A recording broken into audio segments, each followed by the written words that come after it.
Lockdown moment के इस नए एपिसोड में आपका एक बार फिर खैर मकदम है। अपने सुनने और देखने वालों को मिनहाज मोहम्मद खान का आदाब। नाजरीन, आज हमारे साथ थिएटर आर्टिस्ट प्रियंका शर्मा हैं जी। Thank you. प्रियंका शर्मा जी का ताल्लुक दिल्ली से है।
पैदाइश दिल्ली में हुई। इनके फादर एक बिजनेसमैन हैं। यहीं से इन्होंने एजुकेशन हासिल की। उसके बाद थिएटर का अपना सफर शुरू किया, जो टीवी तक भी पहुंचा और इसके साथ साथ फिल्मों में भी पहुंचा है। हम मुलाकात करते हैं प्रियंका शर्मा जी से। थिएटर आपने शुरू से ही किया है।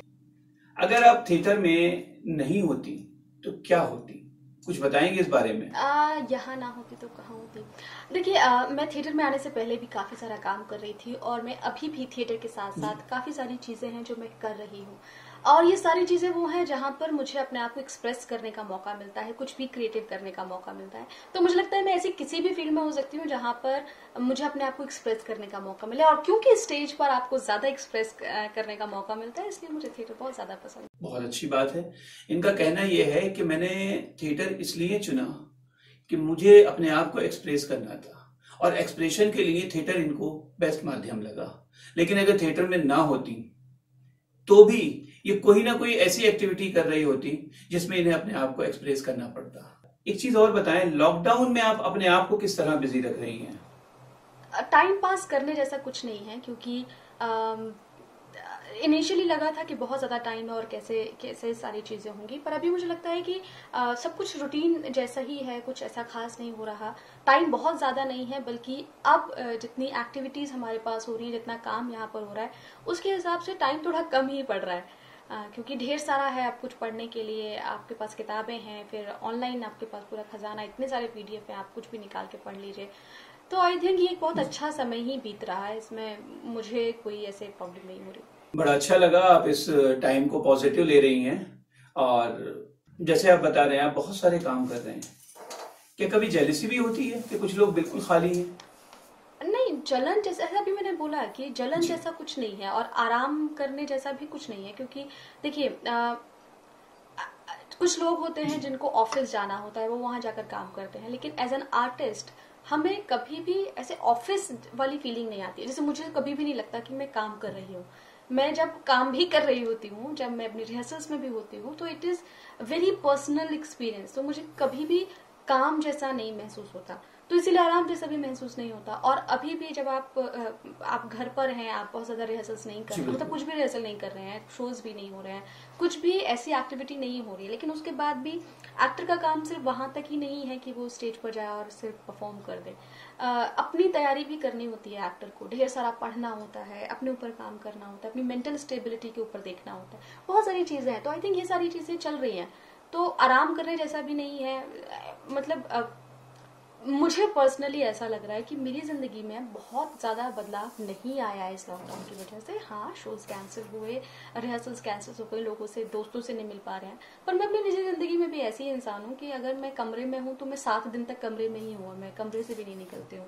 तो it is one of those days की भाई ठीक है, चीजें चल रही हैं, तो बहुत ज्यादा डिफरेंस नहीं है।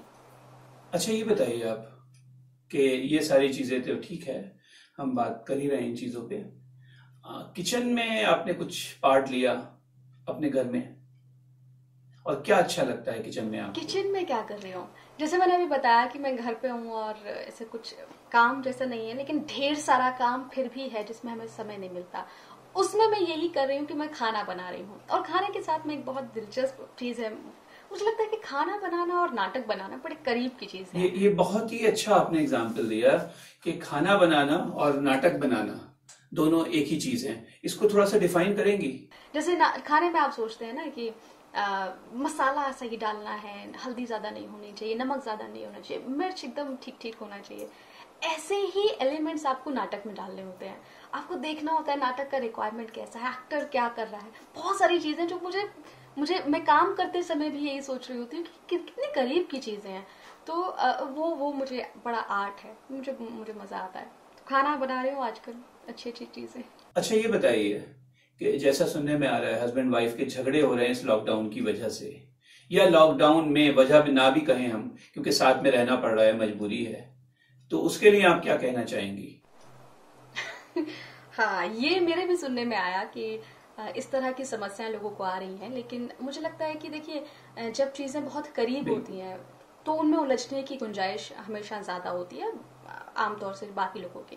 तो इसीलिए शायद जब आप घर में हैं और आप जानते हैं कि इस तरह की दिक्कत आपको पेश आ सकती है, तो आप एक दूसरे से थोड़ी देर के लिए थोड़ी दूरी बना दें, दूसरे कमरे में चले जाएं, एक दूसरे को रिस्पेक्ट करना सीखें। और बहुत ज्यादा इंपॉर्टेंट है क्योंकि अभी कुछ लोग मेंटल स्ट्रेस से भी गुजर रहे हैं। घर का काम, जो लेडीज है उनके पास काम ज्यादा हो गया है, उनका जो अपना टाइम उन्हें मिलता था वो टाइम उन्हें नहीं मिल पा रहा है।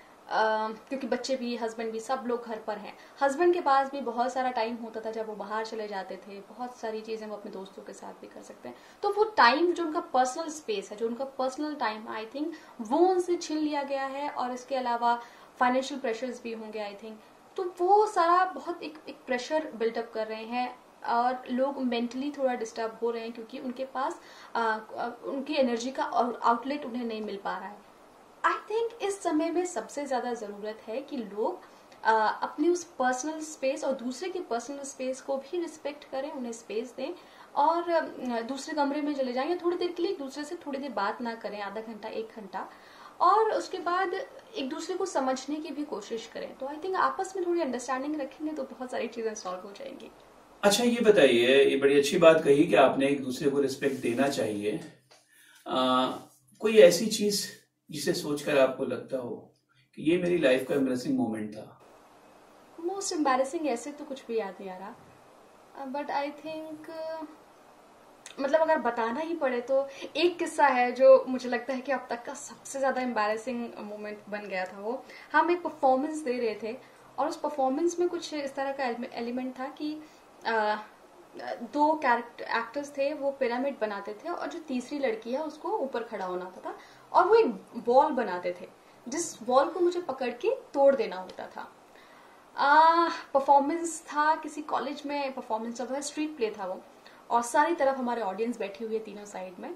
और मैं गई और मैंने ऐसे पकड़ा और मैंने कुर्ता खींचा और वो खत्म। तो एक आवाज आई, किर्र। मैंने देखा कि सारे लोग, आंखें सबकी बड़ी बड़ी हो गई हैं और वो एक ऐसा था कि पूरा पूरा वॉल बनता था और पूरा वॉल टूटता था, तो बड़ा खूबसूरत दिखता था वो टूटने में।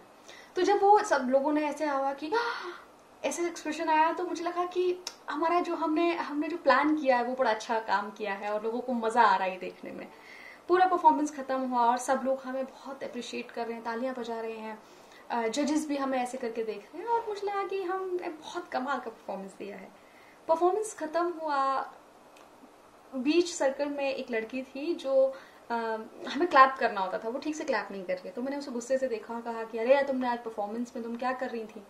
तो उसने बोला आप मुझसे बात मत कीजिए। वो मेरी जूनियर थी और मैं सीनियर थी। तो मुझे लगा कि क्या हुआ इसे, मैंने उससे पूछा क्या हुआ, तो उसने मुझे दिखाया कि जब मैंने उसे खींचा था तो उसके कुर्ते की जो स्टिचिंग थी वो पूरा कुर्ता चिर गया था, वो पूरा फट गया था। वो मोमेंट मेरे लिए बहुत ज्यादा एम्बैरेसिंग हो गया था और आई एम श्योर मेरे लिए तो क्या एम्बैरेसिंग था, उसके लिए ज्यादा एम्बैरेसिंग हो गया था।